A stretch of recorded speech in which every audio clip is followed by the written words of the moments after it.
Hi, everyone. We want to welcome you to another episode of the Planify podcast. My name's Angelo Gonzalez. I'm the Director of Operations for the Planify Agency, a marketing and growth agency. With us, as always, is Casey Cease, my co-host here. Casey, introduce yourself. Yeah, I'm Casey. I'm the founder and CEO of Planify Agency, and I love helping businesses of all sizes find the levers they need to pull to really be able to scale their business. Usually if you fix marketing and expand marketing, but your sales are weak, then sales start breaking, and then when sales are working great, then your ops start getting concerned. And so, working as a holistic business growth agent for your company is something that we really thrive at doing, especially companies that are already in the midst of growing and see more Yeah. opportunity. We're really able to help emphasize that and maximize that both on the local, regional, and national and international scale. Yes, definitely. So, Casey, what I want to talk about today is something that a lot of business owners might be thinking about as they're thinking about marketing, whether they're just starting a company, they've been doing it for a while, or they're thinking about growth, expansion, anything like that. The type of marketing that you can do. Now, there's endless possibilities of where you can pour money and resources in as a business owner. You know, there's flyers, there's yellow pages, there's ads in local newspapers or in local publications. You can sponsor a little league team. You can put money in digital marketing. You can put again, possibilities endless, right? There's digital, there's traditional, print, t-shirts, whatever you want to do, business cards, handing out things, paying. So, you see the guy on the side of the street doing the sign, trying to get people into the car wash or to buy some homes or whatever it may be, right? Tons of ideas that we can do for marketing. Now, the typical business owner of a small to medium sized business does not have endless resources to pour into marketing. They have to be real strategic on where they put their marketing time, resources, and especially their marketing dollars. Now, there's this misconception I think out there sometimes that local businesses need massive national advertising to be able to do marketing effectively. Now, I want to talk about that a little bit because we are just having, before we even started recording, we were having a conversation about, Coca Cola, Yeah, right? Coca Cola. Coca Cola, right? Yes, So hundreds of, I don't know how old it's been, 150 years probably old, something like that. been around a minute. Yeah, Yeah, it's been around a while. Coca Cola, probably the most known brand name across the entire world, yeah. right? You go into villages in Africa and you see they have like Coke I've seen it. products, right? I've Yeah, seen we've it. been Yeah, there, we've seen them. So, Coke, you may be driving down the freeway. Probably all of us have done this. You're driving down the freeway and you see a billboard and it just has the great symbol, Coca Cola symbol on it, or maybe even just says Coke, period, right? Like that's it. A local business, my local plumbing company here, in Katy or in Houston or Brenham or Sealy, wherever you're located. I can't do that. I'm not going to go put a billboard up with the logo of my company and just leave it at that. I don't have the time or the resources to do that. And that would be irresponsible for me to do with my money. So, let's talk a little bit about why as a local business dominating specific geographic areas is a much smarter move, why that's important, and we'll talk a little bit later about how to do that, what the tactics are, but talk a little bit about that. well, I mean, there's a lot of reasons why business owners invest in marketing, right? Mostly they want to grow their business, right? They want Yes. greater impact or whatever. But there's also some vanity in there. Like there's something nice, when I see a friend at church or at the store and they're like, "Hey, I saw you online." And Yeah. yes, you did. Okay. Yeah. Yeah, which is awesome if they live in your town. Yes. It's not cool if you hear about it from four towns over, right? And it goes there. And the reality is marketing should make you more money. There should be a return on investment. Now, it doesn't always happen overnight. It takes some time, but there should be trends moving in the right direction to Hmm. grow your local presence. And quite honestly, what people typically do in local businesses is they dump a lot of capital in a lot of different directions, hoping that one sticks. And then they bring us in and are like, we think it's working, but we're ready to grow. And I say, well, which one's working? They're like, not really sure.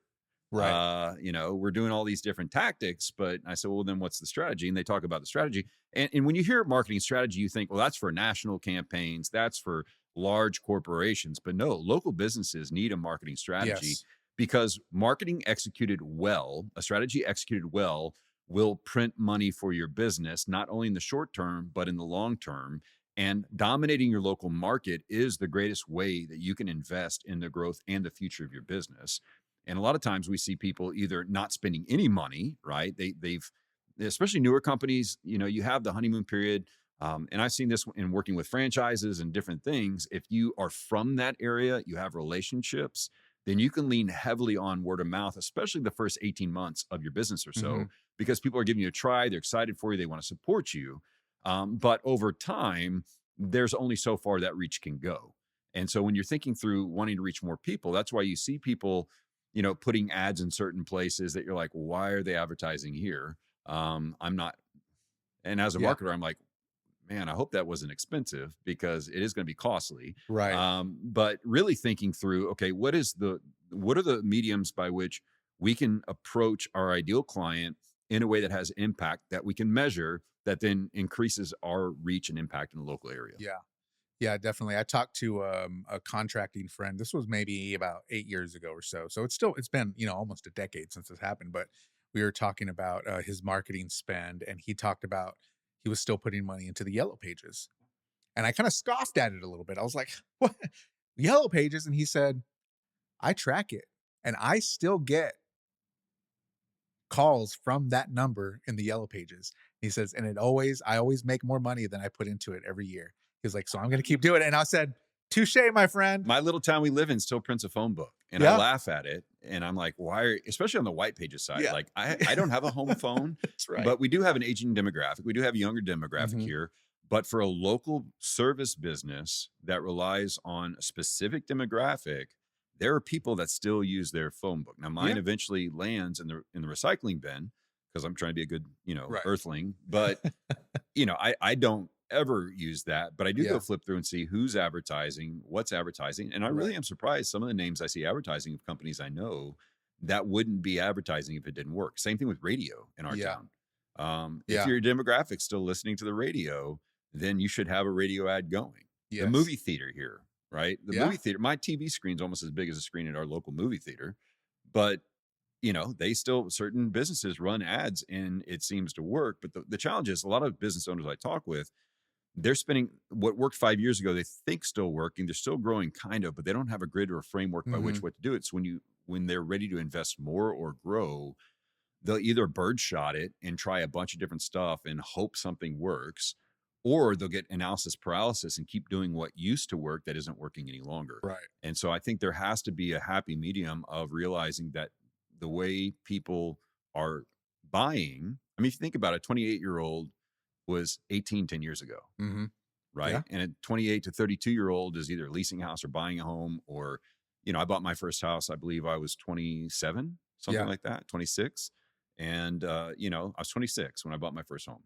And, I needed home services for the first time that I did not need when I had an apartment. Mhm. And so, you think through the aging demographics of on the older side, right? If, you're measuring it and you realize, okay, yellow pages were awesome. They're starting to deplete. Maybe that's not worth it anymore. But you're also going to shoot yourself in the foot for the future growth of your business if you're not starting to pay attention to where's the next wave of customers coming That's from. right. That's right. So, again, I laughed at kind of my friend, but he was able to show the data. Now, that was 8 years ago. I don't know what that looks like today, But if we go to our right? client in Chicago and say, you really need to go to the yellow pages, Right. we might look like idiots That's right. unless he has data to support it, because it's all context. And that's Yeah. the thing about marketing is, you go to a lot of different places or agencies or experts, and they'll give you one size fits all Right. solutions that for a smaller local business, I mean, I know small local businesses that do a couple million a year that spend a lot in marketing, but they have a strategy that they're leveraging Exactly. and they're able to measure it and they're able to identify pretty quickly if it stops working, Mhm. right? Investment in marketing isn't just lower because you're local, as long as you're specific, right? And you're able to measure it. Because Right. I want to get that. I mean, I know national businesses that don't invest much in marketing, right? That do very well for themselves, but then they go to a bunch of conventions and conferences. Right. That's That's marketing. marketing. Yeah. That's funny because yeah, they might say, "Well, we don't spend that much money on marketing." But when you think about, well, what about your business cards? And what about when you traveled to that conference? And what about whenever you took this client out to dinner and whatever, all of these different things, customer appreciation event and they're like, "Well, Well, yeah. yeah, If you that's know, if you marketing know me, spend." I don't have a great poker face when I think what you're saying is kind of Yeah. ridiculous, and Yeah. I've been working on that. But I was talking to a potential client one time, and they're like, "Yeah, we haven't really invested much in marketing." I was like, "Well, how have you gotten your businesses?" "Oh, we spend 6 figures a year going to conferences." That's marketing. Yeah.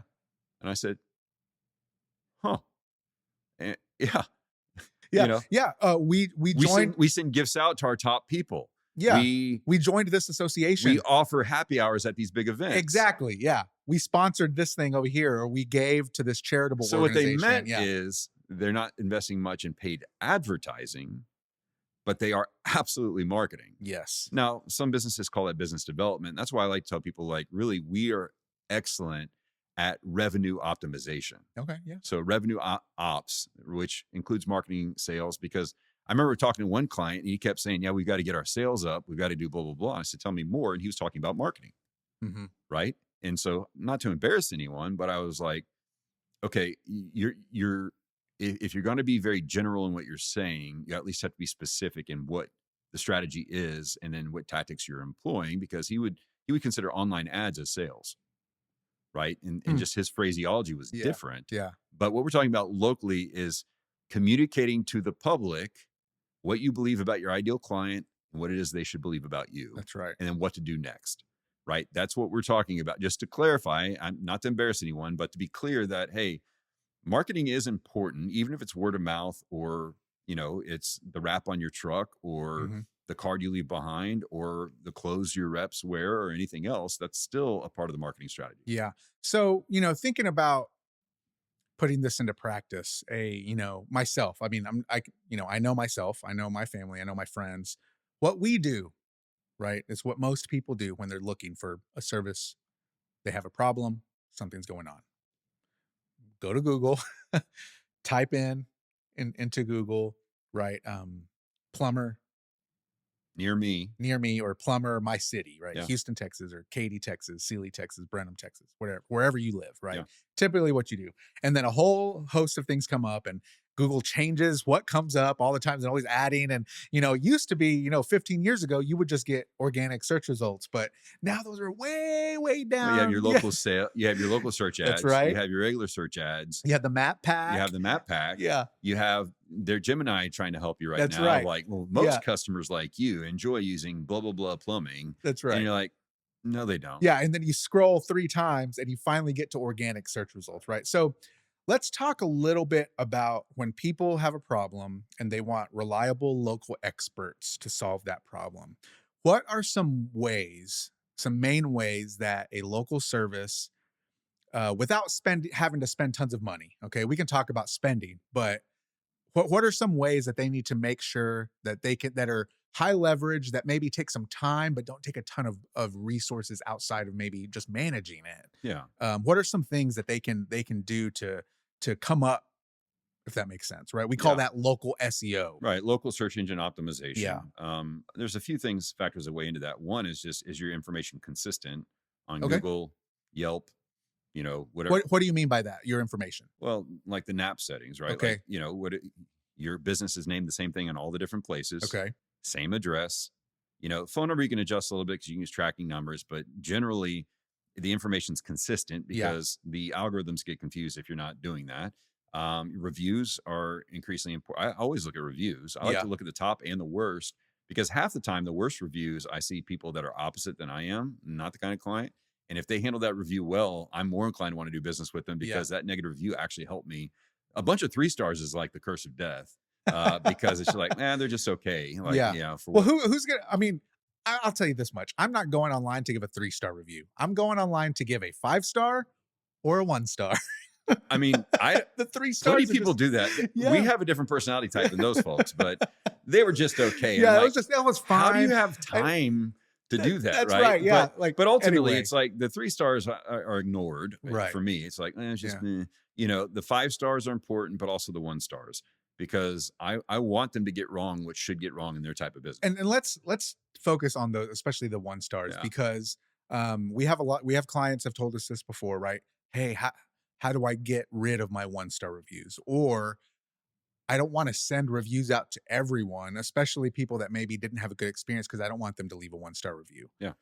What would be your um suggestion or your advice to those people who are scared of that, regarding especially negative reviews? Well, number one, do your best not to do one-star service. That would be number one. Like, okay, Right. that's an ops problem that we need to correct. But there's people out there that are just looking to get mad and Mm-hmm. want to do that. What I always tell our clients is, obviously, we had a client years ago that was going through a pretty hard PR thing. Some of it was out of their control, just going on, and they were having very emotional people Mm-hmm. wanted to bring harm to the organization. That was actually doing a lot of good, and so certain statements you probably shouldn't, on a PR basis, respond to. But if you have an unruly client that said, I had a horrible experience, how you respond and reply to that review will help you more than you know. If you say, Mm-hmm. Miss Jones, we're so sorry to hear this. Please give us a call at our office. We would love to do everything we can to make it right. A couple things that happen. One, if you're able to get a hold of the person and you justifiably did something wrong and they give you an opportunity to make it right, just say, look, we're not going to charge you anything else, but will you at least leave a follow-up comment? Not even ask them to change Because the people can't, you thing. can't, the user can go in and change their 100%. review if Right, they but want to. 100%, and I've seen that happen many Hmm. times where it went from a 1 star. What is it that we can do to make this a 5-star experience for you moving forward? I don't know if that's possible because blank. Fine. What can we do to make it at least better for you? Yeah. Right? So, I think we can't be afraid of feedback. Hmm. Like when we run ads for people and the quality of leads aren't up to their standard, we first say, okay, tell us more. Leads aren't any good. Okay, tell us more about that. Hmm.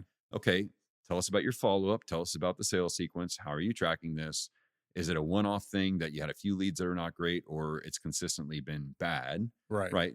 Well, they're coming from different state now. When Meta decided to change their ad algorithm without really communicating to anybody a couple years ago, we went from amazing local ads to, why am I getting calls from Vermont? Right. So there are things, but that feedback lets us go look into and figure Right. out what's going on. Right. Yeah. I think do your best to give 5-star service, or at least 4-star service. Like, Right. hey, we're making a passing grade. You should get more 5 stars than 1 stars, and how you respond to the 1 star and do your best to try to make it right. There are certain people that are inconsolable, and you say, "Look, I'm sorry. We did our best to try to make this right." And But people see that online. yeah, Most people, okay, I say that most people are reasonable when they're looking at those reviews. When they're reading the reviews and they see one or two bad reviews, they see an owner or a representative has responded to that review, trying to make it right. And whether they know if it was made right or not, a lot of times those verify even, okay, nobody expects perfection. That's the thing, is that they know businesses make mistakes, they know people make mistakes, they sometimes give bad customer service. Did you make it up? Did you try and make it right? That's what the people are really looking for, and those 1-star reviews can actually be an opportunity for you to showcase even more customer service. Hey, if this company serves me and they get it wrong, which is possible, yeah, right, they're going to do their best to make it right. yeah. We're humans, right? And so the challenge is, some people Yeah. expect superhuman, Hmm. which they're going to be sorely disappointed any Right. place they go. But in most cases, having owned several businesses, some successful, some not, you know, there have been people who say, hey, we had a rough patch, but they really worked hard to do everything they can to make it right. Um, I think that speaks more to the nature and the culture of a business Hmm. than they hit a home run every time up the bat. Right. Now, by the same token, like as a business owner, I'd say, well, what can we do to improve that process so that we're not getting to that level of frustration? I Right. don't know about you. When we first moved to Brenham, we were with a different cable modem company, and we went. I mean, I work remotely, and we Yes. went 6 or 8 weeks with inconsistent internet, and people coming out and fixing, saying there's nothing wrong, or it's not here, or it's this person's job, or whatever. I wanted to light everything on fire. Like, I was just livid. It was so frustrating. I was going through my phone. I saw videos of the flashing light on the modem because they kept saying there's not a problem from our end. And I kept like, can I send you a video? Mhm. It is not working. Um, they finally made it right. And after that, I just stayed with them Yeah. because it worked. Like, Right. was I referring them to other people? No, because they kept trying to blame me for their problem. And I'm not by any means an internet tech, but I understand working, not working, and when it's something on my end or their Mhm. end. And so being able to, I still didn't leave the business. But when people asked me, would you use them again? Well, in our town at the time, that was the fastest internet you could Yeah. get. And I said, it's the best you can get Yeah. right Yeah. now. I mean, so it's not perfect. I mean, Right.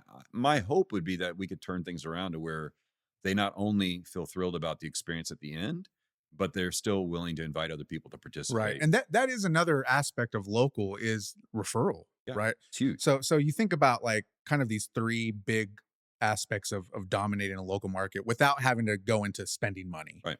You talk about your NAP, we said the name, address, phone number, Yeah. making sure that's consistent and Google, on Facebook, wherever, all the different listings that exist out there, Yelp, yellow pages, white pages. If you're part of a local chamber of commerce or a local association, or even a national association, making sure all of those things line up, that they're the same. That's going to help you, right?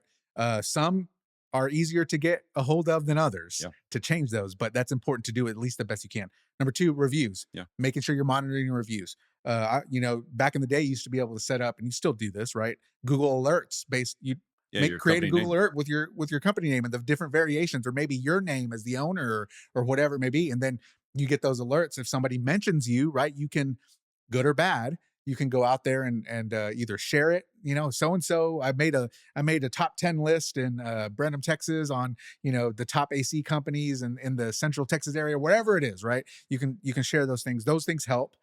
Mentions, so keeping track of those things, but also this third thing is a referral engine That's right. that we talk about that doesn't, it can cost money, but tell us a little bit about maybe a simple Well, way that, and that I know people we're can talking generate about things that referrals. don't Yeah, cost money, but like I never view marketing as an expense. I view it as an it investment for is. my own Yes. companies because I'm expecting it to make me more money. Hmm. Right. So like I I don't like spending money on things that do not work.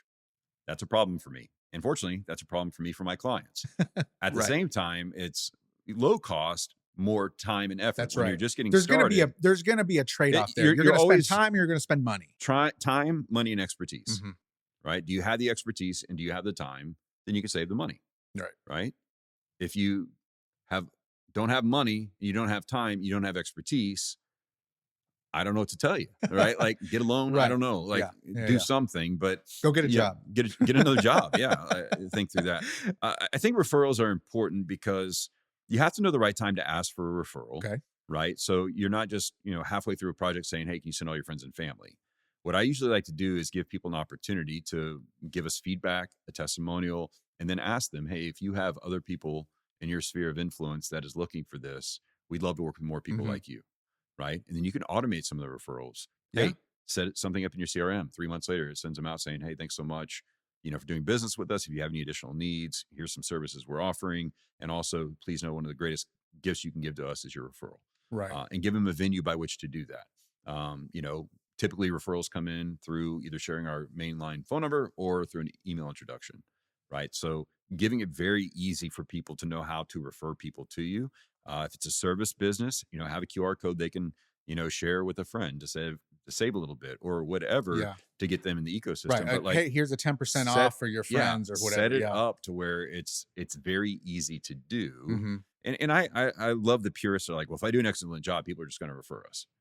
Fair, but you have to think that people are always thinking about lawn care, right, or something. Like Yeah. they're not, right? It's not a problem until it becomes a problem. And if they hear someone, they might say, "Oh, we use so and so," but give them an opportunity, an easy on path to really do that because that's a huge marketing lever. A lot of business. Well, I don't want to ask them for any referrals. Did they spend money with you? Yes. Were they pleased with the outcome? Yes. Wouldn't it be kind of them to share that with someone else that has a need?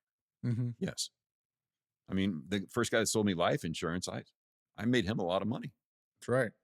I sent because he'd make me open up my BlackBerry or whatever at the time. It was like, "Hey, do you have 10 Hey, do you have people any people just like you? just like I you? love working with people like you. Like So you?" who do you know that is like I was you? like, Right? It's like, "Whoa." oh man, you love working with Yeah, people like me. yeah. What that does? I didn't Ah. understand about affiliate fees or anything at that or commissions, but Yeah. so out of the goodness of my heart, but I thought everyone needed life insurance Right. and I didn't want to sell it. Well, and I think, pivoting into that a little bit of just like having a system of some kind. It can be simple. Yeah. You have reminders set on your phone or in your calendar or in your CRM that sends those things out. Or maybe, with reviews, you have an automated review system. There's so many great automated systems now that you can sit and it'll Yeah. it'll shoot out. Hey, if you're pleased, please leave us a review. We love working with people like you. We'd love to find more people to serve that, in the And one same. thing you can put Yeah. on there is saying like if you did not receive 5-star service, please reach out to us directly. Yeah. Right. So you're not saying, please go leave a 5-star review, but Right. you're saying, hey, for any reason you didn't receive 5-star service, Mm-hmm. please contact us Yeah. specifically. That's a kosher way to do gating a little bit, to Right. say like, hey, we're asking for reviews. Mm-hmm. If there was anything that occurred that didn't make Please this, reach out so we can make it yeah, make it right for you. unless you're Right. not Yeah. willing to fulfill that, then just Yeah. take what you get. Exactly. Exactly. Yeah. And yeah. So, automating these things. So let's just touch on a little bit about paid ways that you can do local SEO, especially. And I'm thinking of things, Casey, like uh specifically local service ads Yeah. for Google Business. So talk a little bit about what local service ads are and how those are different than just like traditional Google Google ads. advertising. Yeah. Yeah. So local service ads, when they're at their best, because I have mixed emotions sometimes in Yep. dealing with the platform. Yes. And overall, I use a lot of Google products.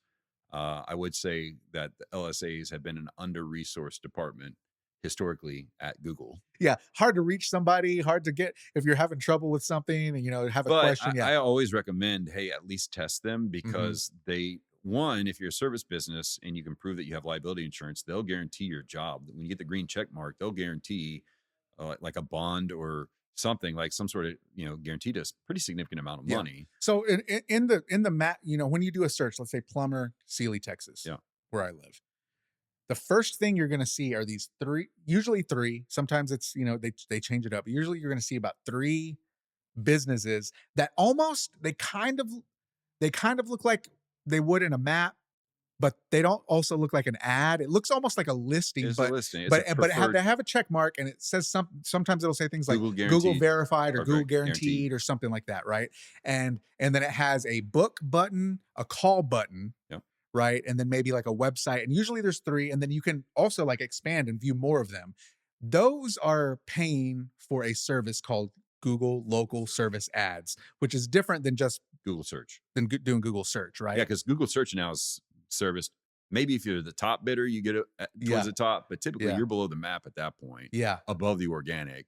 Mhm. So, I mean, it works. And people Yeah. are still looking, but if they don't have name recognition or anything else, one of the things I found, Angelo, just a little caveat Yeah. of having Google search local service ads, is if you're running just even an engagement campaign on Meta, what a lot of people do, we have clients that get leads directly on Meta, but what we also noticed is their organic search went up Uh-huh. because people would see their ad on Meta. Maybe they don't trust the process. They go Google the name of that business. Mm-hmm. And if you're showing up 2 to 3 different ways, that's going to reinforce your brand Right. already. Right. Now, harder for guys like us to track because you're not sure who's, where it's Right. exactly coming from, because Well, it's and- Google yeah. organic. And unless you're asking every single customer, where did you find me? And they say, well, Usually I they say online. yeah. Oh, well, I saw an ad and then I decided to search for you 2 days later. And then I saw that you had a local service ad and I scrolled down to your business page. They're not going to tell you the whole journey, right? So Very rare, yeah. very rare for them to do that. I mean, Yeah. I'm not saying no one ever does that, but by Yeah. and large, it's Yeah. like, I saw you online. Right. Right. But understanding like how many touches does it take for a person to get Mhm. there? If you have positive reviews, one of the things that I think is helpful is taking some of your positive testimonials, making an infographic from it, Mhm. and then leveraging small couple dollars a day on Yeah. Meta in your local area, just saying we love our customers and grateful to provide great service. Yeah. Yeah. Something to reinforce your brand, especially a retargeting campaign. Mhm. There's a lot you can repurpose with those testimonials and reviews. Yeah. And leverage that social proof is basically what you're doing, especially in a small to mid-sized town. Exactly. People recognize names and they trust a brand. You're really amplifying the effect of good Yeah. work. And then when you're asking for referrals, I mean, if 1 in 10 people brought you a paying client at no additional cost to you, is that worth it? Right. And because you're going to get a lot of people that may not refer, right? That's a whole nother discussion. Mhm. But overall, the referral engine is something that's working on your behalf Yeah. ongoing. Yeah. And it's really important. I mean, I would say with our publishing company, even, we probably 2/3 of our authors we sign each year have come in through paid advertising. Probably another half of the remaining third are repeat authors that come back, which is a Mhm. great sign that they had a Right. great experience. And then the other part is referrals, Yeah. Yeah. word of mouth. Well, and thinking about ROI, especially and spending, and business owners don't have a especially local, small to medium, they don't have unlimited budget for this stuff. So local service ads can be actually a good play for them because I mean, correct me if I'm wrong, but you only pay for leads that call you, That's right. right? That do it. So in order to get a local And you can service ad, dispute them. If yeah, someone calls, say, "Hey, this was a sales call," or "It right, wasn't in my area," and right. most of the time they'll refund that amount Now the back. caveat for that is you have to go through a lot of hoops with Google to prove that. Yeah, none of it's Yeah. easy. Yeah, you have to do more verification than you Right. can't just give them money. Like you have to prove, like you mentioned, you have insurance and all these different types of things. You have to prove your identity a little bit more and kind of go through a process. But then it once you do it, okay, now you're in. You can pay for these local service ads. They'll show up, and you only pay for the ones that come in. I think that's a great opportunity. It's a Yeah. great entry step. I remember working with one local business, and they didn't have a huge budget, Hmm. but basically what we knew is we would make 5 to 10x what they spent, Okay. right? All in, and depending on your margins, that's either good or not good. But, I mean, and in some months it was 3x. So they put 3,000 in, they make $9,000, right? And so, but for them, the big thing also is customer acquisition, because if the customer used them once, had a good experience, they would come back and use them again, Right. right? So you have to think through the cost of acquisition. Um, but some business, I mean, ultimately, it's if you're doing any form of marketing, are you measuring do you know how to measure it? Right? Do you know how to calculate the return on investment? Not all ads that are working at $100 a day work the same at $200 a day. So you have to know how to navigate those things. But I've personally grown my own businesses through, doubling ad spend, or Hmm. getting more aggressive, or doubling down on what's working and killing what doesn't work. Yeah, that's hard sometimes Yeah. though, right? It's scary to It's sometimes, terrifying. yeah, to say, All this is yeah, scary. Like owning a business, it's like you're yeah, insane sometimes. yeah, But yeah. but I think for local service businesses to really identify their ideal client, where they are, what offers are resonating, and what to go. And if you are a local business, and this is just a freebie to add a little, if you made it this long in the episode, if you're adding new services, the first instinct is going to be start a new campaign outreach. Your number one thing is to go to people who've already done business with you and to promote that service with them. Hmm. Because if they've trusted you in the past and you're rolling out a new service, low hanging fruit is have a method to communicate with people who've done business with you before. I don't care if it's direct mail, if it's text, if it's email, if it's targeted ads, I don't care. But that's one of the ways to test the market to see if your new offer is going to resonate, is Hmm. go to people who've done business with you before. Hmm. And a lot of business owners I meet with say, "Hey, we've got to launch a new campaign. We're rolling out this new offer." And I say, "Well, have you reached out to people who've done business with you over the last 10 years, 5 years, 3 years?" No. Well, is it a similar parallel type offer? Yeah. Why not? Well, they wanted the new. Yeah. And I said, well, this is actually a inexpensive way to prove a Well, concept. and not even though, I mean, reactivating old dead leads, ones that kind of made it down the way. And I mean, how many people do we have that we know that almost did business with us, but something happened, and Yeah. it wasn't it wasn't that they were saying no because they didn't want to, but something out of their control or out of our control, or just timing wasn't right, or whatever it may be. We got that list too. Go back to them, right? There's ways that you can do it. So thinking about wrapping this up with especially thinking through local strategy, local businesses, right? We've got your listings, we've got your reviews, your reputation management, we've got your referrals. There's even paid ways to do things. I mean, we didn't even touch on local, like things like YouTube TV and local No, I advertising, and mean, that I mean, that's you think another about, episode, yeah, but but you think about like even 10 years ago to get in front of a national audience, right? That seems cool, right? yeah, To be able to get on TVs and stuff like that. You can do that locally. locally now. Yeah. And it makes you seem like you're huge. It makes you seem like you have this huge spread, but you're just able to target on Roku Yeah. TV or YouTube or whatever it may be, right? Hulu, whoever's watching it, right?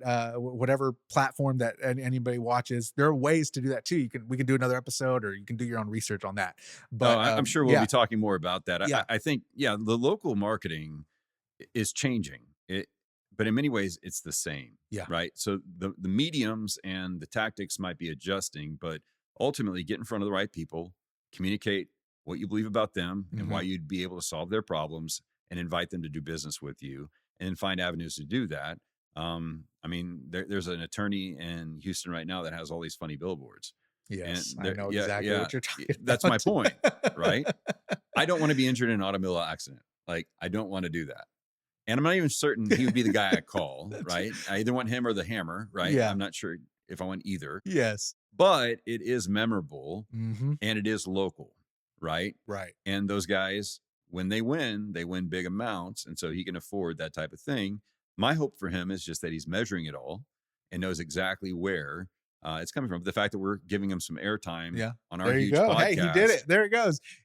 All the listeners that will hear this in the future, Yeah. we do appreciate it. So if you want, thinking about that, if you're interested in becoming more strategic in your local marketing. Okay, you want to think about how can I spend my marketing budget better. If you want maybe to do an audit of some kind, we can.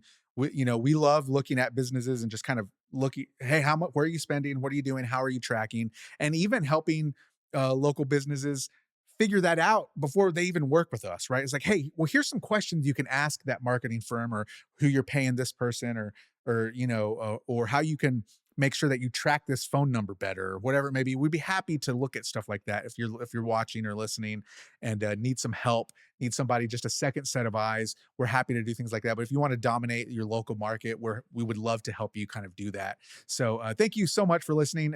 If you are watching and listening and this was valuable to you, we appreciate it. We'd ask that you like and subscribe, all the things that everyone asks you to do. Yeah, we want you to do that. That's We're right. Yeah. asking you to do We that. want you to do that.